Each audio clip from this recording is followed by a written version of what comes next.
Պարոն Գալստյան, ասացի ԿՊ-ից մեկը եկել էր դատական նիստին, ով էր եւ ինչու էր եկել։ Ոնց էր անունը, հա։ ԿՊ-ից որ եկել էր։ Այդա մենք այն ժամանականը որ շատ էր շարքում Արտակ Գալստյանի ընտանիքին առաջադրված մեղադրանքները, մենք գրավոր դիմել ենք, ընդ որում շարքում էր նաեւ մեր ընդդիմադիր գոլեգաների կողմից, մենք գրավոր դիմեցինք բոլոր խմբակցություններին, որ մինչև շահարկելը գոնե մեկ անգամ եկել դատական նիստի, տեսեք ինչ է կատարվում։ Իզարմանոսինց եկավ մենակ քաղաքացիական պայմանագրից, ուրիշ որևիցե ֆրակցիայից չէ։ Եվ ասում էին ներողություն, որ ասում էին դատական նիստերին, որտեղ հետազոտում են գործի ապացույց։ Եվ ինչ տեսան, ինչ որ բաներ համոզվեցին, որ զորակը։ Ասում էին ընդդիմությունը, հատկապես նրանք, որոնք որ չեն միացել Տիգրան Ավինյանի ընտրության, ասում էին, որ առևտուր է տեղի ունեցել ԿՊ-ի եւ հանրային ձայնի միջև։ Նման բան հայտարարողներին ընդհանրապես ես ձեզ խորհուրդ կտամ, իրավունքը ձեռնարկատակ այդ հարցը թե չէ, մի հատ հարց տվեք, ասեք, եթե 2023 թվականի հոկտեմբերի 10-ին առևտուր է եղել ԿՊ-ի եւ մեր մեջ, ինչն է պատճառը, որ ես անձամբ Կալանքից ու Բարաշենքերի կատարողականից դուրս եմ եկել 2024 թվականի սեպտեմբերի 10-ին, որդիս դեկտեմբերի 10-ին, այսինքն 2 տարի հետո։ Այսինքն այդ ինչ առևտուր է արել, որ պետք է համաձայնվի, որ տղաս կամ կինս կամ ես մտնենք Կալանքի թողեք ավարտեմ, միևնույն ժամանակ այդ ինչ առևտուր էին կարել, որ հանրային կուսակցության գրասենյակը, այդ դրանից խոսացեք, որ քաղաքական կուսակցության գրասենյակը 3-րդ տարին է կապարակնքված է ամբողջ շրջանառությունը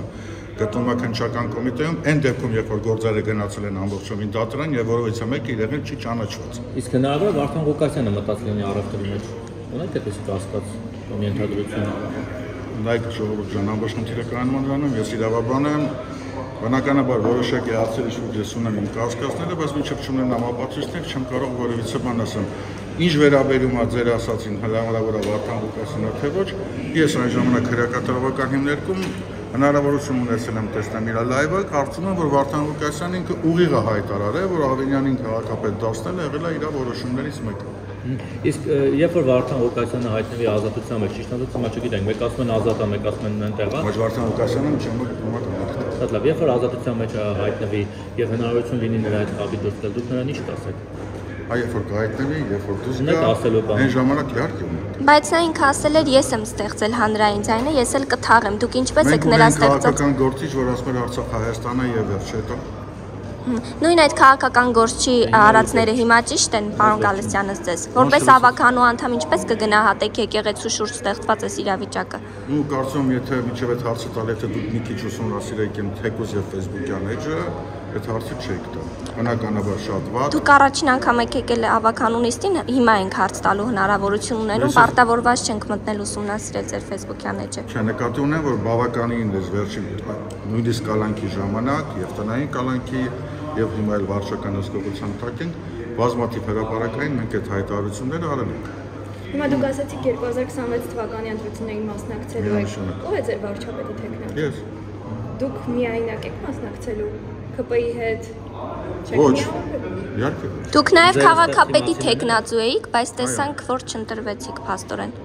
Ինչ հույսով եք այս դեպքում մեծ խորհրդարանական ընտրությունների մասնակցում։ Լավ, արեք ես ձեր հարցից ինձ պատասխանեմ։ Այսօր հարձակում են եկեղեցու վրա ամբողջ պետական մեխանիզմը։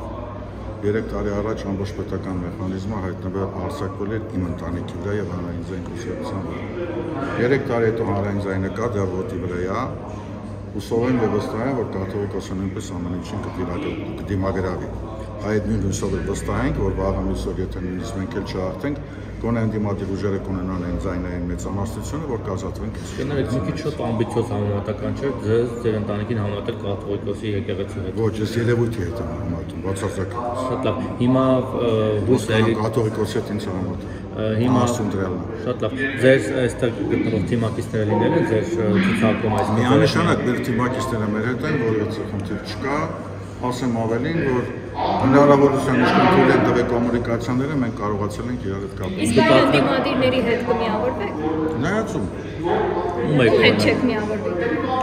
Ռոբերտ Քոչարյան, Սերժ Սարգսյան, պետք է որ չմիավորվեն, մնացածը Սամվել Կարապետյանի այս նոր ձևավորում։ Էդմոն Մարուքյան։ Լավ, բայց դուք եթե Բայց ասում ես ինչ որ ես ասացի այո կամ ոչ, սա այսօրվա իրավիճակային գնահատականն է։ Այսինքն կարող է կարծիք փոխվի։ ԿՊ-ի հարցում միանշանակ չենք փոխվի, մնացածի հարցում նորից եմ ասում նպատակը իշխանապահ